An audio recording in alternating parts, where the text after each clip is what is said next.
Hey everyone, and welcome back to my channel. So no intro on today's video because this is already going to be a long one. Now this is for Shadow War on Saturday, and we once again had a pretty epic battle. Now for this battle we were fighting Guardians of Night, which is a new clan from the merge recently. So they are a really active clan and we didn't really know what to expect other than that we would probably have a full team to fight. So we're going to take a look at how this battle goes. I was once again fighting alongside some of my warband guys, which I was super happy about, and also some of the guys from last week that you would have seen in the video also. So we had an idea of builds and people's strengths as well, which was great for going into this battle. Now you probably noticed I got my first kill of the day achievement during this battle, and that is because on weekends I work and I do not have time to play at all until I get home, and I pretty much kind of rush home to get back for Shadow War, as I'm normally in one of the Exalted teams for this. So this is actually the Exalted 2 battle, same as last week. And yeah, like I said, we didn't really know what to expect from this team on Guardians of Night, but they are playing really well, and you can see we're kind of having to push quite slowly because they seem like a pretty capable players. Let's watch and see how the rest of the battle goes.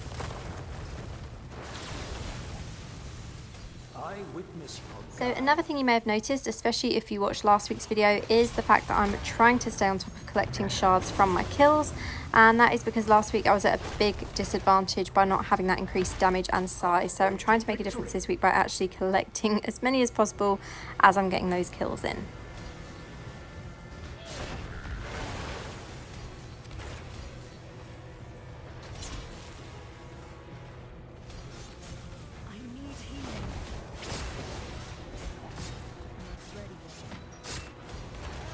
And we have our first death on the 2-minute mark of the battle.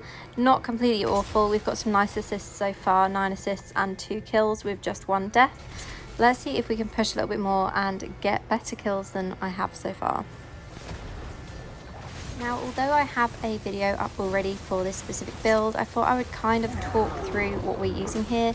So we've got 4 pieces of Grace and 4 pieces of Angmets for our set items, and this has the damage over time from the burn. I've also got damage over time effects from using Seeping Bile in my build, so that's 2 that we have. We have the burn and we have the poison, which works really nicely because this sometimes gets us the kills when we're not near the players. So moving on to gear, on the helm I'm using Fire Flurry, so that turns this Scorch into this ball of magma like you'll see in a second. And I really like this in PvP because it also has that stun as well as having the burn effect underneath, so anyone that is struck by it will be stunned, and then if they're standing on top of that area they're going to get burned from the magma underneath. On the chest we're using Frost Reaver's Garment, so this is for Ice Crystal, and this will basically give a chill and increase damage by 18%. I don't really use it for the damage or anything like that, but there's not very many essences on the chest that work well with this build. Moving on, we've got the Disintegrate skill, and for this I'm using 3 pieces or 3 essences for that. So we have got Searing Judgment on the shoulder, which turns Disintegrate into a beam of fire. We're also using Sour Cut on one of the main hands, and then also Entropic Edge on the other main hand. So this increases the range and the damage on Disintegrate as well. So you've basically got all of that stacking, which will give you a nice amount of damage just from that one skill. Clearly I cannot count because I'm also using Chaos Nexus on the pants for Disintegrate, so this increases the damage by 90% and also gives additional beams for Disintegrate, so this works really nicely in this build. Basically just having even more increased damage on Disintegrate, having all of that stack, it makes it really powerful. It means you can stay back while attacking enemies and while your melee teammates are obviously fighting on the front line. And lastly, with essences on the offhand, we are using Azcalor's Fire. So this one increases Scorch damage by 19%. And then on the alternate offhand, we're using Blaster Cast. So this increases damage from Magic Missile by 90% as well. And again, all of these slots are awakened, so there is slightly increased damage or decreased time for these skills as well. So currently we are top for kills and we have 16 assists as well, which is really nice. And we just get back to resurrecting and get back in the battle. An ally has So the last few things to mention with this build is I'm using the attacker warband buff, so this increases my critical hit chance. I'm also using the gladiator paragon, which I'm pretty much using the original gladiator paragon tree, so we have that cheat death. And then lastly, I have a saviour pet as well, so I do have pretty much 2 chances of cheat death in this build. I witness your guile. An ally has perished.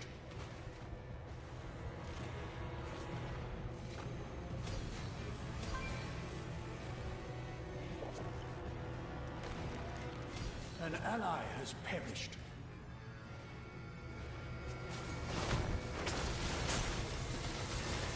An ally has struck down an enemy. So you can see here my cheat death triggered, so that is from that gladiator paragon as I mentioned, and that is definitely worth having in Shadow War, especially when these matches are slightly longer now. On our server we have so many active clans that our Shadow Wars are always going to be quite busy and always have a battle pretty much now. So going in with gladiator really does make a difference, especially if you don't have a saviour pet. Obviously I've got both, and this definitely helps with survivability in these battles.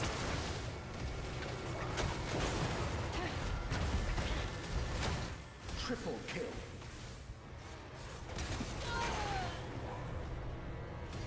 So that is my 4th death for this battle, but we have a nice amount of kills and assists as well.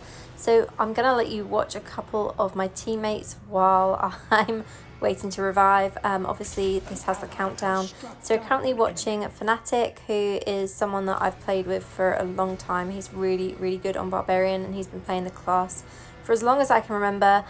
Really strong player and really good at PvP as well. So myself and Kriegsman both revived at the same time, and we are super close to winning this now. We are currently attacking their Crystal Heart, so let's see if we can push forward, win this match and get some more kills.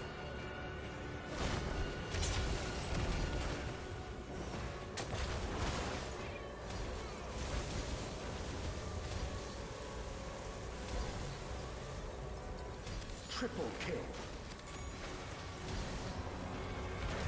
What an annoying time to die. That is super frustrating, and look at the countdown. We're up to 40-second countdown now. Yeah, really annoying. So we're going to watch Kriegsman for a while. He is also playing Barbarian, and again really good at PvP. Another player that I've been playing with for a really long time, and yeah, knows his class really well.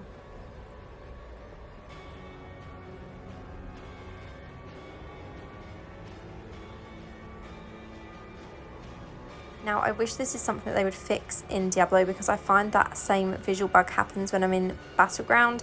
So part of the map just gets in the way of your view, which if you're actually playing your character, it's super annoying when that happens and when you can't see exactly what you're doing.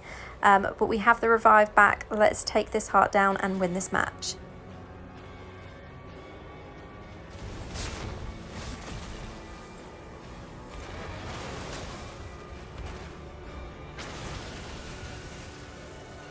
Quadruple kill.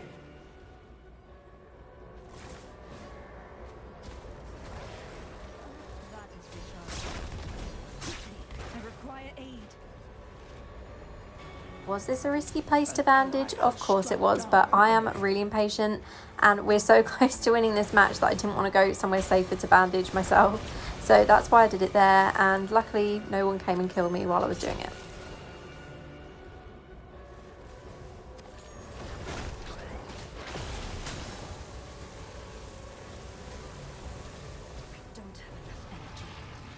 So that is it, heart destroyed and a victory for our team. A huge shout out to Guardians of Night. This was a really fun battle and you guys did amazing. And another shout out and thank you to my team here. Everyone did a really good job. Look at the crazy amount of assists that everyone had. We did really well with sticking together and supporting each other. So really happy with the overall result. I was MVP for the match. We had 15 kills, 5 deaths and 26 assists. Kind of disappointed that I died so many times, but generally happy overall with that result. Thank you so much for watching. I hope you've enjoyed the video, and as always, have a great day.